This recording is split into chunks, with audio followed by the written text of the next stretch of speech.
Hello everybody, this is Tobias from Magnify Innovation, and today I'm going to talk about how Eidos supports the 5 why questioning technique. I'm pretty sure you're all familiar with this technique and you apply it regularly in your design thinking projects. For those of you who are not familiar with the technique, it's actually a simple questioning technique that says, okay, once you have a problem, you ask 5 times why to find out what actually causes that problem to exist in the first place. So let me show you here. This is a prepared template that we use in Eidos. So let's say a simple example. Peter showed up late at work. So this is the problem we are looking at. So why did this happen? First time we ask why. And then the first answer might be, well, Peter slept in.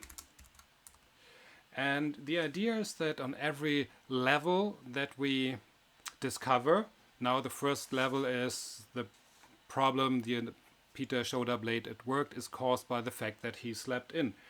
In order to solve that problem, we say on that level, okay, use an alarm clock to make sure you wake up in time. So, but we ask again, why did Peter sleep in? And then the answer probably is Peter didn't sleep well. Okay, if that is an issue, we might recommend use some Valorium to Lorien before you go to bed, so that then you fall asleep. So we ask again, why didn't Peter sleep well? And then the answer probably is he is worried. Aha. Well, then we can say, stop worrying, buck up, stop worrying, whatever it is, man up. We ask again, it's our why number 4. Why is Peter worried? And then we probably find out that Peter is afraid he loses his job.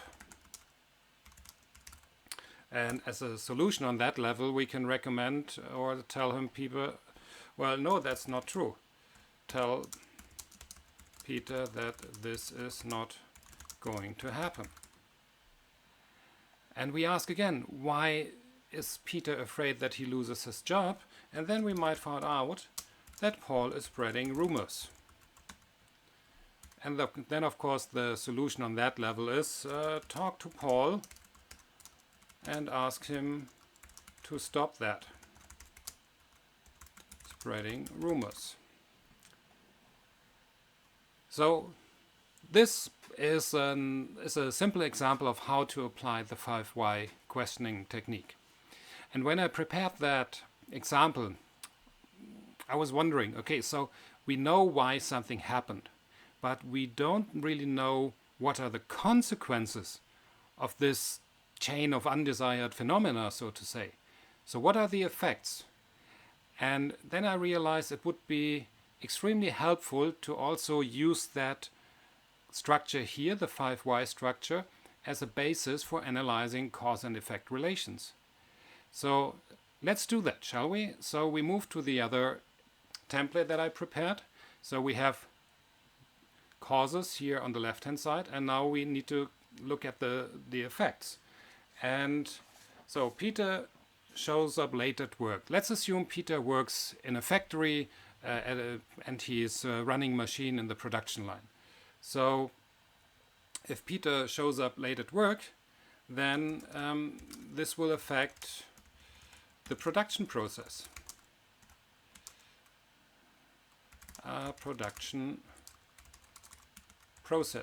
If our production process is affected, then let's say deliveries might be delayed, or we might have a quality issue. That production quality, because Peter is probably the head of quality management, he's not there, so somebody else has to take over. He's not that experienced. So production quality might go down as a consequence of Peter showing up late at work. So let's connect the dots here. So that affects this. Oh, that was the wrong button. What I wanted to do was this and this. I would like to align these boxes here to have more space underneath. And so if also it has an effect on our production process, that probably also has an effect on his colleagues. So his colleagues have to work twice as hard to make up for Peter not being there in time. So that might also affect Peter's reputation. Peter's reputation is affected.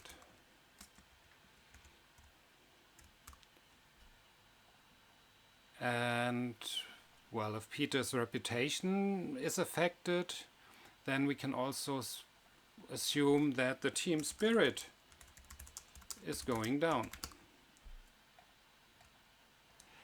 And you already see that by also looking at effects that are caused by this fact that Peter slept in. Let's change that here to show you how easy it is to realign boxes and connect arrows. So these are the effects caused by Peter showing up late at work. So let's look at the second level. He slept in. So then of course he has to rush. So he has to make up for lost time. So he has to rush. That means probably he drives too fast to make up for lost time. We might say that he doesn't have enough time for breakfast, so no time for breakfast. Which then of course means you eat unhealthy basically, because then later you eat just something because you're so hungry. And when you eat unhealthy, that might lead to increased health risk. So because he slept in, he has to rush, he has no time for breakfast, he eats unhealthy, therefore has an increased health risk.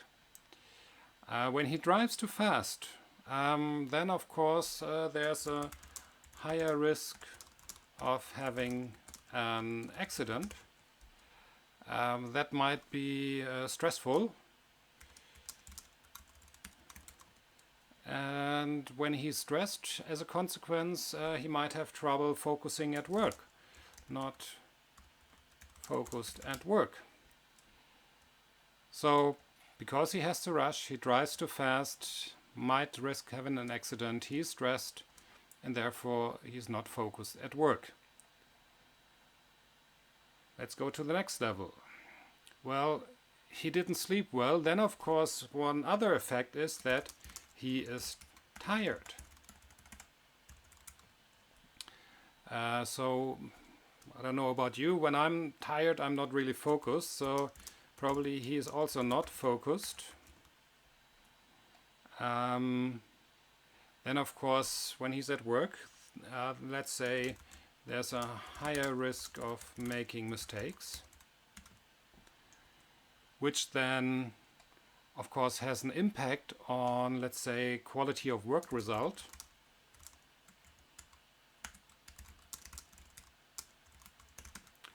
Or let's say, depending on the machinery he has to work with, that might even be a health risk because he can hurt himself or injure his colleague. So let's say health risk for himself and his colleagues. And of course, when we have potentially an impact on the quality of work results, we might face higher follow-up costs for making sure that we have the right quality once we deliver our products. So potentially higher follow-up costs. And for me, this is I like this part very much because it's so easy. You see it, how easy I can attach the arrows and move the boxes around. And it really speeds up the whole process of understanding what is actually happening. So let's say he's worried. Well, when he's worried, he is distracted. He also might have, this, when people are really stressed, that also the mental health might be affected. If that, of course, that doesn't happen when he sleeps in once in a while, but if this happens more often, when there are other causes that cause him not to sleep well, that might be something we have to look into. So, and then of course, when your mental health is affected, then your physical health might be affected as well. Then of course, higher risk of sick leave. And then of course, that will have an impact on the team schedule, because somebody else has to cover for Peter. So let's put the arrows here, that we have all the nice cause and effect relations. So he's afraid that he loses his job. Well, of course, then he is stressed because how does this affect his family? So, and when you're stressed about your family, that's like a kind of a paradox. Then you end up having an argument with your family members. So you have arguments with his spouse. And you see how this, what we are looking at right now, is so much more complex than just looking at the results of the 5 why questioning technique. And the whole idea is later on, so it's all about being develop this level of empathy, that we understand what is happening in the environment of our consumer we are looking at. So Paul is spreading rumors. Last but not least, we can say, well, this clearly will have a negative effect on the working environment, because if you have a team member spreading rumors, that is not really helping to come up with a nice culture also. Let's say here, corporate culture might be affected as well, because who wants to work there when people talk behind your back and spread rumors? So let's say corporate culture is affected as a consequence. Then also, yeah, the whole effect that somebody has. So that's the whole employee attitude might be affected. And if the management is not careful, then they also have to deal with an issue that nobody believes that the management is taking good care of the employees. So that probably leads to an effect on the credibility of the management.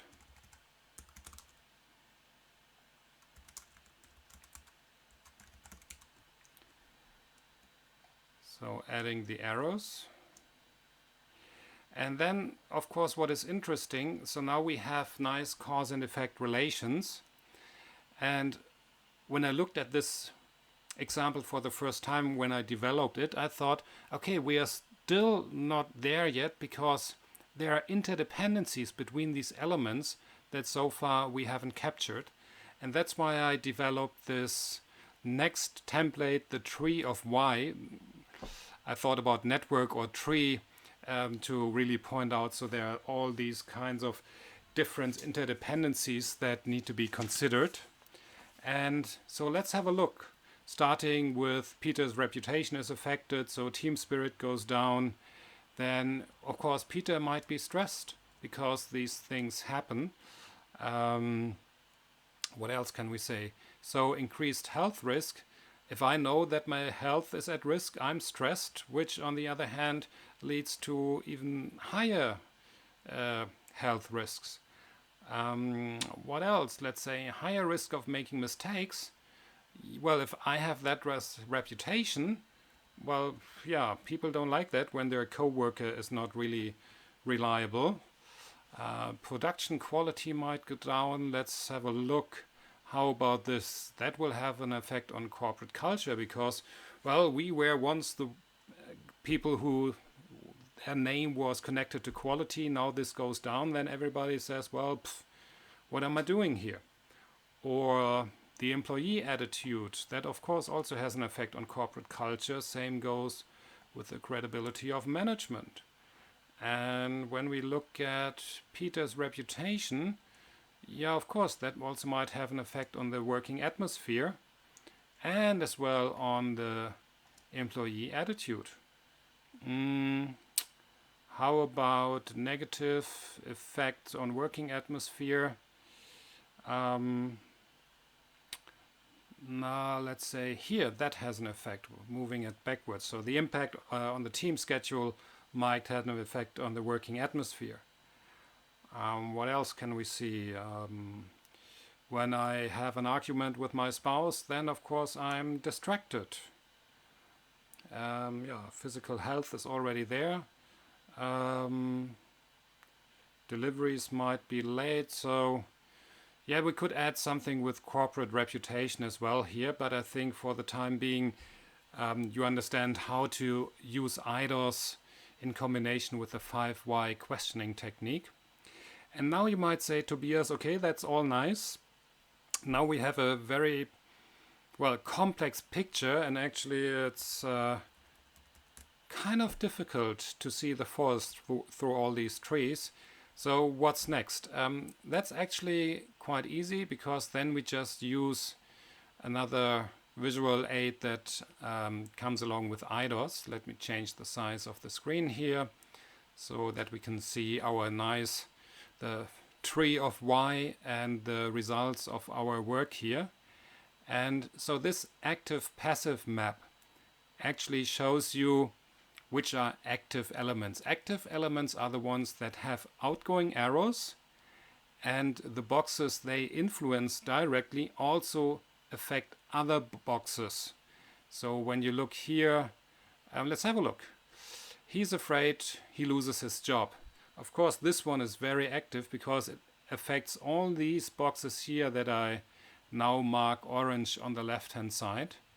So and this makes that box highly active because as a consequence, these boxes are all affected here.